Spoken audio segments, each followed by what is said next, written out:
Assalamualaikum warahmatullahi wabarakatuh. Jumpa lagi Bapak Ibu dengan saya Bapak Arifin.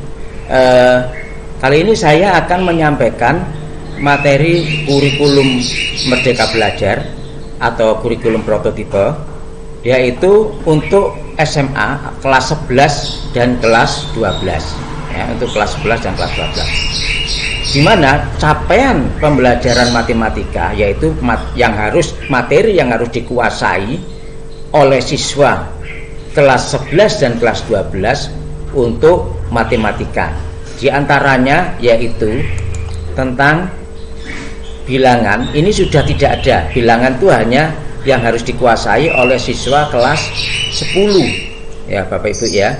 Nah, sekarang untuk kelas 11 dan kelas 12 itu mulai dari aljabar dan fungsi.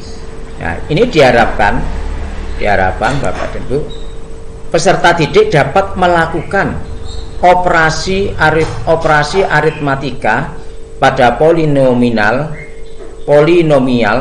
atau suku banyak, dan menentukan faktor polinomial dan menggunakan identitas polinomial untuk menyelesaikan masalah. Nah, kemudian diharapkan peserta didik dapat melakukan operasi aljabar pada matriks dan menerapkannya dalam transformasi geometri. Nah, ini ya. Berikutnya, diharapkan peserta didik untuk kelas 11-12 dapat menyatakan fungsi trigonometri menggunakan lingkaran satuan dan memodelkan fenomena periodik dengan fungsi trigonometri, dan membuktikan serta menerapkan identitas trigonometri dan aturan kosinus dan sinus ya. Kemudian diharapkan peserta didik dapat mengenal berbagai fungsi, termasuk fungsi rasional, fungsi akar, fungsi eksponensial, fungsi logaritma, fungsi nilai mutlak, fungsi tangga, dan fungsi piecewise, dan menggunakannya untuk memodelkan berbagai fenomena. Nah, ini untuk siswa kelas 11 dan kelas 12 harus menguasai masalah itu ya. Kemudian untuk pengukuran ini tidak ada. Untuk kelas 11-12 sudah tidak ada untuk materi pengukuran.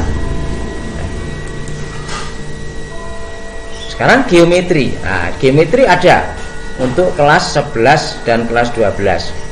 Diharapkan peserta didik ini dapat menyatakan vektor pada bidang datar dan melakukan operasi aljabar pada vektor. Kemudian mereka dapat melakukan pembuktian geometris menggunakan vektor ya. Diharapkan peserta didik dapat menyatakan sifat-sifat geometri dari persamaan lingkaran, elips, dan persamaan garis singgung. Nah, ini yang harus dikuasai untuk siswa kelas 11 dan 12 geometrinya ya.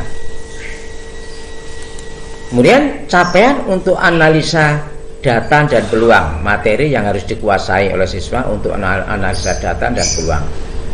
Ini peserta didik diharapkan memahami variabel diskrit, acak, dan fungsi peluang, dan menggunakannya dalam memodelkan data.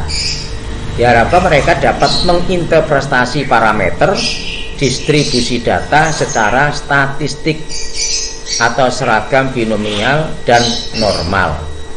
Kemudian dapat menghitung nilai harapan distribusi binomial dan normal, serta dapat menggunakannya dalam penyelesaian masalah ya. Ini yang diharapkan untuk analisa data dan peluang. Kemudian sekarang yaitu tentang kalkulus ya. Diharapkan peserta didik dapat memahami laju perubahan dan laju perubahan rata-rata serta laju perubahan sesaat sebagai konsep kunci derivatif atau turunan, baik secara geometris maupun aljabar.